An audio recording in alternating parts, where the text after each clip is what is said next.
नमस्कार, आपका अखबार के YouTube चैनल पर आपका स्वागत है। मैं हूं प्रदीप सिंह।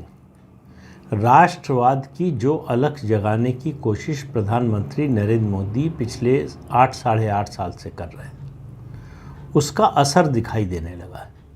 और ये असर कैसे दिखाई देने लगा है, किस बात के आधार पर या किस जानकारी के आधार पर ये कहा जा सकता है कि ये राष्ट्रवाद की जो अलख जगा रहे थे उसका असर दिख रहा है। जब लोग अपने व्यक्तिगत और दलगत हित से ऊपर उठकर देश हित की बात करने लगे तो आप समझिए कि परिवर्तन हो रहा है। इसका एक छोटा सा उदाहरण, ये बहुत बड़ा उदाहरण नहीं है, बड़े पैमाने पर नहीं है, लेकिन ये बहुत सिग्निफिकेंट है, बहुत महत्वपूर्ण है। ये घटना अपने आप में भारतीय राजनीति के लिए एक बड़ी घटना है। और वो घटना ये है कि केरल के नेता, कांग्रेस के, जो केरल की कांग्रेस के आईटी सेल से जुड़े हुए थे और एआईसीसी का भी आईटी का काम देख रहे थे, वो अनिल एंटनी के बारे में आप शायद न जानते हों, लेकिन उनके पिता के बारे में बहुत अच्छी तरह से जानते होंगे। एके एंटनी देश के रक्षा मंत्री रहे। गांधी परिवार के सबसे करीबी व्यक्तियों में अगर इस समय कोई है तो उसमें एके एंटनी का नाम सबसे पहला है। तो ऐसे व्यक्ति का ये कहना, राहुल गांधी के और कांग्रेस पार्टी के स्टैंड के खिलाफ बोलना, और किस मुद्दे पर? बीबीसी की जो डॉक्यूमेंट्री बनी है गुजरात दंगों को लेकर, उस पर यह कहना कि उन्होंने कहा कि हमारे बीजेपी से मतभेद है। ये नहीं कहा कि मैं बीजेपी का समर्थक हूँ, हमारे बीजेपी से बहुत सारे मतभेद हैं, लेकिन बीबीसी स्टेट स्पॉन्सर्ड इंस्टीट्यूशन है ब्रिटेन का। वो अगर वो हमारी सोवरेनिटी, हमारी सार्वभौमिकता को, उसको चैलेंज करता है, हमारे सार्वभौम इंस्टीट्यूशंस को, संस्थाओं को, उनका अवमूल्यन करने की कोशिश करता है, तो हमें उसका विरोध करना चाहिए, हमें उसका साथ नहीं देना चाहिए। उन्होंने कहा आज़ादी के 75 साल बाद कोई विदेशी संस्था, कोई दूसरा देश हमारी संस्थाओं को, हमारी सार्वभौम संस्थाओं को का अवमूल्यन करने की कोशिश क्यों करे और उसका साथ हम क्यों दें? ये मामूली बात नहीं है कि क्योंकि अनिल एंटनी कोई बहुत बड़े नेता नहीं है, विधायक नहीं है, सांसद नहीं है, मंत्री नहीं है, कि उनको किसी और पार्टी में कुछ बड़ा पद मिल रहा है इस लालच में इस तरह की बात कर रहे हो। कांग्रेस पार्टी के साथ जन्म से अपने पिता को देखते रहे होंगे, अपने पिता की राजनीति देखते रहे होंगे, कांग्रेस के ही कल्चर में पले बढ़े हैं। इसके बावजूद ये बोलने की हिम्मत, उन्होंने पार्टी से इस्तीफ़ा दे दिया है। इस बात पर क्यों दे दिया है कि उन्होंने जैसे ही ट्विटर पर ये बयान दिया, उसके बाद उन पर दबाव पड़ने लगा, उनको गालियां दी जाने लगी कि अपना बयान वापस लो। और वापस लेने के लिए दबाव डालने वालों में राहुल गांधी के करीबी लोग भी रहे होंगे। ये उनके इस्तीफे की जो चिट्ठी है उससे समझ में आता है। उन्होंने कहा कि आपके जो करीबी लोग हैं, आपके जो साथी हैं और आपके जो पदाधिकारी हैं, उनका जो देश में यात्रा निकाल रहे हैं प्यार बांटने के लिए, उन्होंने भारत जोड़ो यात्रा का नाम नहीं लिया है, कहा यात्रा निकाल रहे हैं प्यार बांटने के लिए, वो गालियां दे रहे हैं मुझे। किस लिए?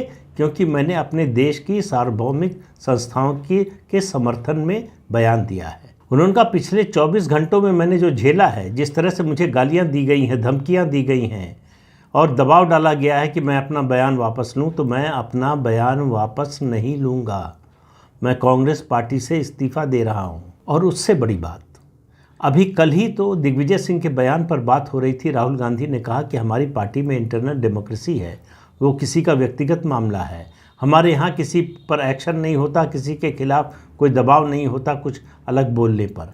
और क्या कह रहे हैं अनिल एंटनी कि आप और आपके इर्द गिर्द जो लोग हैं वो सब चापलूसों और चमचों के सहारे काम करना चाहते हैं।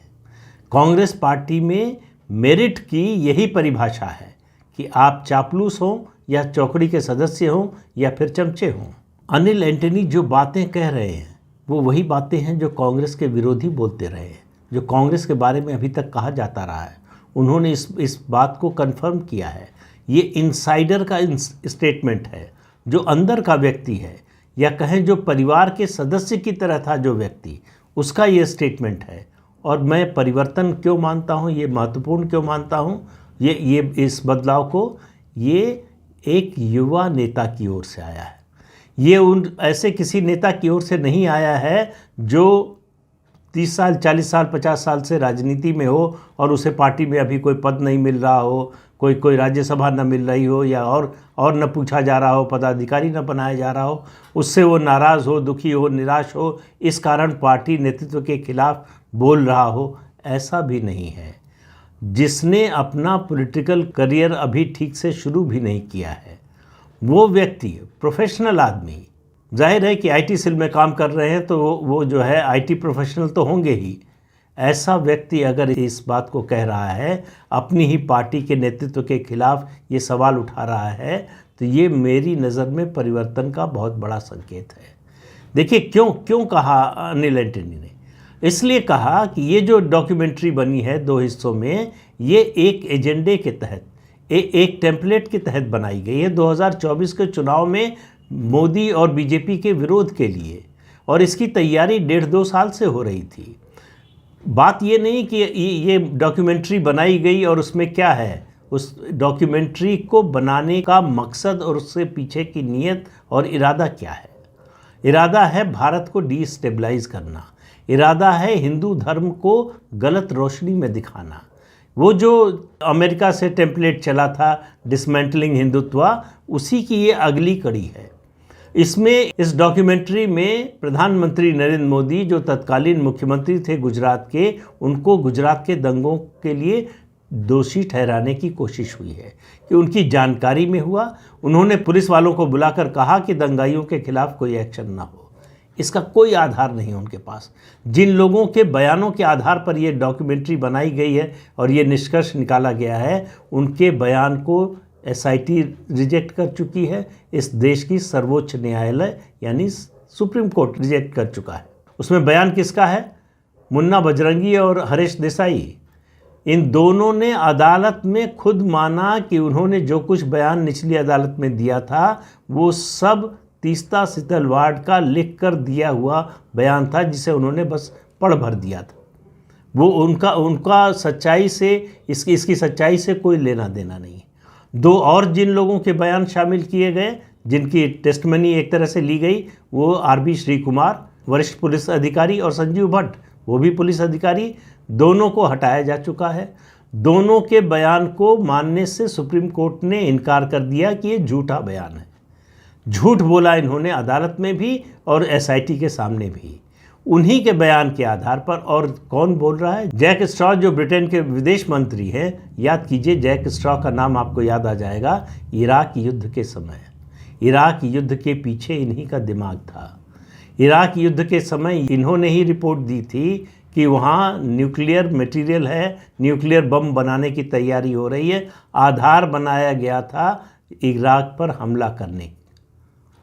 ऐसे लोगों की बात पर कोई कैसे भरोसा कर सकता है? और सबसे बड़ी बात, आप बीजेपी पर भरोसा ना करें, आप प्रधानमंत्री नरेंद्र मोदी पर भरोसा ना करें, ये बात समझ में आती है। आप पॉलिटिकल अपोनेंट हैं, भरोसा ना करें, ये स्वाभाविक भी लग सकता है। लेकिन देश की सर्वोच्च न्यायालय का फैसला है, उसके बाद इस पर कैसे सवाल उठा सकते हैं आप? वो भी एक विदेशी मीडिया, जो सरकारी मीडिया है, जिसका इतिहास भरा पड़ा है भारत विरोधी खबरों से, भारत विरोधी प्रचार से।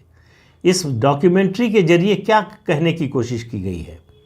एक नरेंद्र मोदी को जो है ये दिखाने की कोशिश की गई है कि दुनिया भर में जो उनका स्टेचर बढ़ रहा है, जो उनकी मान्यता बढ़ रही है, जो उनका कद बढ़ रहा है विश्व के पटल पर, उसको कम करने की कोशिश। दूसरा, जो गोधरा कांड हुआ, उसमें जो इस्लामिस्ट का रोल था, उसको दबाने की कोशिश, उसको छिपाने की कोशिश। और ये पहली कोशिश नहीं हो रही है। बनर्जी कमीशन के जरिए कांग्रेस पार्टी पहले ये कोशिश कर चुकी है। उसके अलावा तमाम एनजीओ और इस तरह के संगठन कोशिश कर चुके हैं।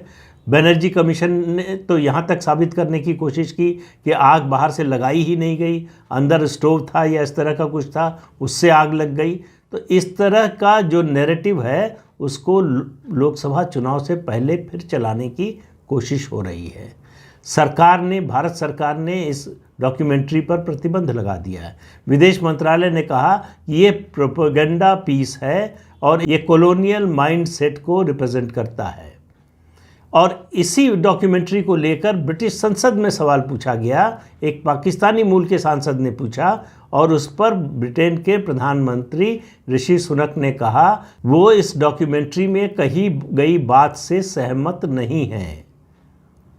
उसके बावजूद भारत में उस डॉक्यूमेंट्री को बैन होने के बावजूद दिखाने के लिए समारोह आयोजित किए जा रहे हैं, उसका समर्थन किया जा रहा है। कहा जा रहा है कि सरकार जो है तानाशाही कर रही है, सेंसरशिप लगा रही है और सरकार को ऐसा नहीं करना चाहिए। सरकार को ऐसा नैरेटिव चलने देना चाहिए जो भारत विरोधी हो, जो हिंदू विरोधी हो। क्या कहना क्या चाहते हैं जो लोग बीबीसी की इस डॉक्यूमेंट्री का समर्थन कर रहे हैं? तो जो बात अनिल एंटनी ने कही कि हम अपनी आज़ादी के 75वें साल में तो अब कम से कम अपने इंस्टीट्यूशंस को, अपनी संस्थाओं को, अपने संस्थानों का विदेशियों द्वारा अवमूल्यन नहीं करने दे सकते। ये सीधी सी बात कांग्रेस पार्टी और उनके समर्थकों की समझ में क्यों नहीं आ रही है? इसीलिए कहा जा रहा है कि इस भारत जोड़ो यात्रा का वो मकसद नहीं है जो बताया जा रहा है। इस भारत जोड़ो यात्रा के जरिए जो कुछ आप देखिए, जिस तरह का एजेंडा निकल कर आ रहा है, जिस तरह के नैरेटिव निकल कर आ रहे हैं। दिग्विजय सिंह ने क्या बोला, सेना पर कैसे सवाल उठाया, किस तरह से कांग्रेस समर्थन करती रही है।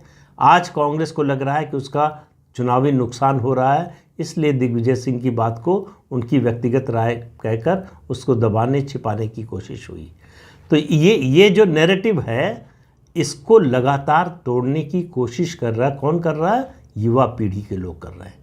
उनको समझ में आ रहा है कि नेशनल इंटरेस्ट क्या है और राष्ट्र विरोधी काम क्या है, बातें क्या है।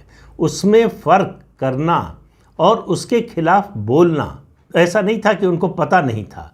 बहुत से लोगों की रुचि नहीं थी, रुचि बढ़ गई है। दूसरा, बहुत से लोग ऐसे थे जो सब कुछ जानकर भी चुप रहते थे। अब ये पीढ़ी चुप रहने को तैयार नहीं है। अपने देश के विरोध में जो भी बात कही जाए उसका प्रतिरोध करने, उसका प्रतिवाद करने के लिए तैयार है। अनिल एंटनी उसका उदाहरण है सबसे बड़ा। वो मेरा मानना है कम से कम इस मामले में उन्होंने एक नई शुरुआत की है जिसका अनुकरण देश की युवा पीढ़ी को करना चाहिए कि देश के विरोध में जो भी आवाज़ उठे उसके विरोध में आवाज़ उठाना ज़रूरी है। देश की संस्थाओं का अवमूल्यन करने की हर कोशिश का जवाब दिया जाना चाहिए। ये अनिल एंटनी ने साहस दिखाया है। उनको इससे कुछ नहीं मिलने वाला है। उनके पास जो था वो चला गया है। तो अपना व्यक्तिगत नुकसान उठाकर और अपने दल पर हमला करके दलगत नुकसान उठाकर देश हित की बात की है उन्होंने। इसलिए मेरी नज़र में अनिल एंटनी की इस बात का और उनके इस साहसपूर्ण कदम का महत्व बहुत ज़्यादा है। ये देश में एक नए बदलाव का संकेत दे रहा है, उसकी ध्वनि सुनाई दे रही है।